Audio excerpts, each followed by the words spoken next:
कार्य करत असताना आत्ताचे आलेले नवीन विविध रिपब्लिकन नेते ह्याच रवींद्र शिंदेचा गैरफायदा घेऊन अधिकारी असताना ज्यांना कोणाला पाय ठेवायला जागा मिळायची नाही त्या रवींद्र शिंदेने त्यांना बसायला दालन दिलं मोकळं, आणि त्याच माझं दालनाचा गैरफायदा घेऊन माझ्यावर कुरघोडी केली. एकनाथराव शिंदेंना सस्पेन्शन करायला लावलं आणि माझ्या वडिलांची युनियन फोडण्याचा प्रयत्न केला, डुप्लिकेट लेटर्स छापले. अशा प्रकारे ही नालायक माणसे असून सुद्धा नालायकपणाचा पण काहीतरी कळस असतो, त्याच्याही पलीकडे गेलेली माणसे आहेत. माझ्या घरामध्ये कुटुंबामध्ये भांडणं लावण्याचं काम, माझ्या उपरोक्त मिसेसला फोन करून माझ्याबद्दल सांगणं, वाईट साईड सांगणं, परंतु मी वाईट साईड मार्गावरला नव्हतोच कधी.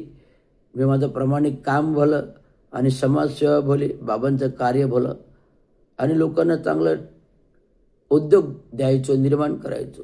आणि ह्या लोकांनाही समाजाच्या माझ्याकडून भरपूर आर्थिक मदत व्हायची आणि सामाजिक त्याग होता समाजासाठी.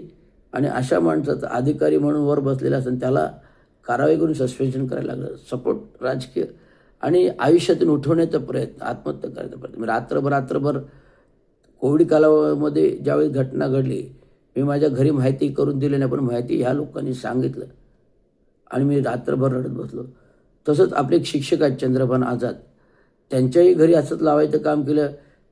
त्यामुळे त्यांच्या पतीपत्नीमध्ये दुरावा निर्माण. ते चंद्रभान आझाद आता गावी ग्रामसेवकाचं काम करतात, ठेकेदारीचं काम करतात.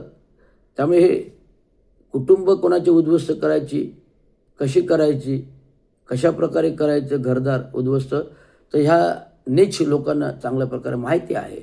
आणि अजून पण काल परवा 29 तारखेला जो काही प्रकार केला, भर महानगरपालिका कॅन्टीनमध्ये विनाकारण येऊन शिवीगाळ करणं आणि पैशाची मागणी करणं हे गैरकृत्य होतं. हा प्रकार एकदा नाही, दोनदा तीनदा झाला. त्यामुळे त्या दिवशी जो प्रकार झाला तो माझ्या डोक्यावरचं पाणी वाहून गेलं, कर झाला. त्यामुळे मी माझे जे काही रुद्र अवतार त्याला दाखवला, मी कोण आहे, काय आहे, रवींद्र शिंदे काय आहे. रवींद्र म्हणजे एक सूर्य आहे, सूर्य तेज आहे, प्रगल्भ आहे, गरम आहे. त्याचे जर चटके खाल्ले तर आधीच तुम्ही काय, त्याचा अजून काय निळे व्हाल, जळून राख व्हाल. त्यामुळे रवींद्र शिंदेच्या नादी लागू नका. रवींद्र शिंदे हा संविधान पोळून प्यालेला आहे, घटना संविधान पोळून प्यालेलं आहे.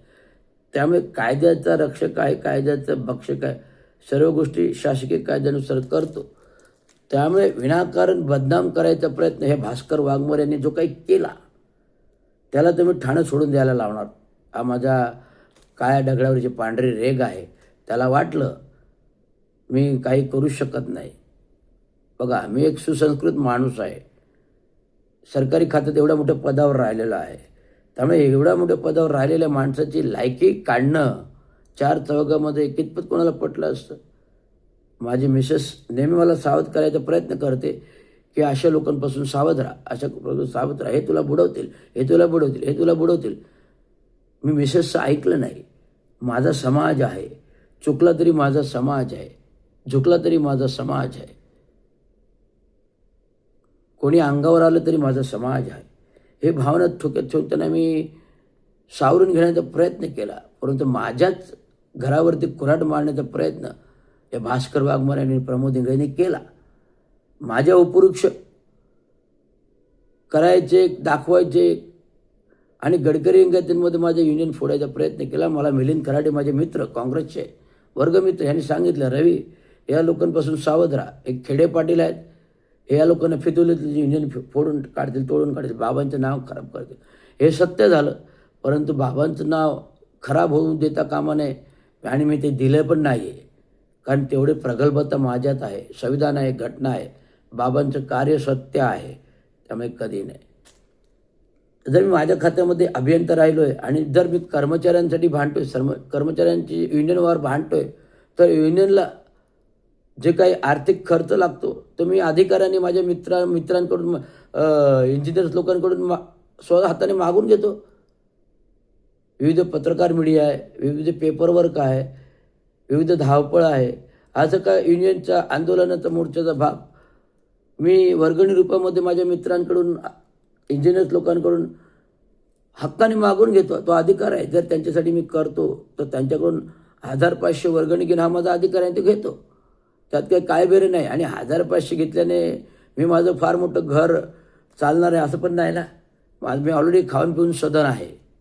मी असून खाऊन पिऊन सदन. त्यामुळे जो खरं समाजाचं काम करतो त्याला लोक नेहमी बदनाम करतात, हे सर्वश्रुत आहे. आणि ही लोक बाबासाहेब आंबेडकरांच्या नावाला धब्बा आहेत, गौतम बुद्धांच्या नावाला धब्बा आहेत आणि आंबेडकर जयंतीच्या नावाखाली पैसे खातात गावोगावी खेडेपाड्यातून. आज लोकांचे मला फोन आले, शिंदेसाहेब तुम्ही चांगलं केलं, यांचा वचपा काढला. शिंदेसाहेब तुम्ही चांगलं केलं, यांचा वचपा काढला आणि यांना ठाण्यातून पळती भोई कमी करेल असं नाव रवींद्र शिंदे आहे. त्यामुळे चांगू शिंदेचं खरं कार्य करणारं रक्त आज काम करत आहे. विविध कामगार संघटनांचे प्रश्न सॉल्व्ह करत आहे. कामगारांच्या भरत्या, वारसा हक्क, कामगारांची थकीत देणं, या सर्व गोष्टी अबाधित सेवानिवृत्ती रिटायरपणे प्रभावीपणे केल्या आणि करत आले आणि करत राहणार.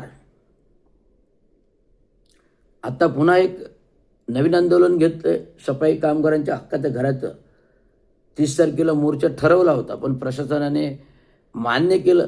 कामगारांच्या घराचा रखडलेला प्रश्न सोडवण्याचा नगराभियंत्यांनी मान्य केलं आणि त्या अनुषंगिक माझं आंदोलन संपवलं. हा विजय आहे. आज हा प्रभाव आहे, आज नेतृत्वाचा प्रभाव आहे, चांगू शिंदेंच्या कार्याचा प्रभाव आहे, गौरवचा प्रभाव आहे. त्यामुळे प्रभावीपणे काम करत असताना प्रशासनाला माझी धास्ती वाटते की कुठेतरी रवींद्र शिंदे हा प्रभावशाली आहे, हुशार आहे, अभ्यासाने कायद्याने काम करतो, संविधानाने काम करतो. त्यामुळे कोणाच्या बापाला तर मी काय घाबरणार नाही.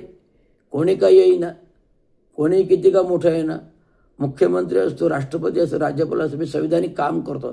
त्यामुळे संविधानमय कोणाला भीती वाटणं गरजेचं नाही. त्यामुळे कुठल्याही महाराष्ट्र राज्याच्या पातळीवर असतं, कुठल्याही देशाच्या राज्याच्या पातळीवर असतो, माझं हे काम हे सार्वभौम राहील. जे कामगार हा माझं दैवत्व आहे. जे बाबांचं दैवत्व होतं हा माझं दैवत्व आहे, मी स्वीकारलेलं आहे. त्यासाठी मी घरादारावर माझं नांगर ठेवलेलं आहे आणि सार्वभौम कामगारांसाठी व्हायलेलं. एवढं सांगतो. जय हिंद, जय महाराष्ट्र, जय हिंद, जय भारत.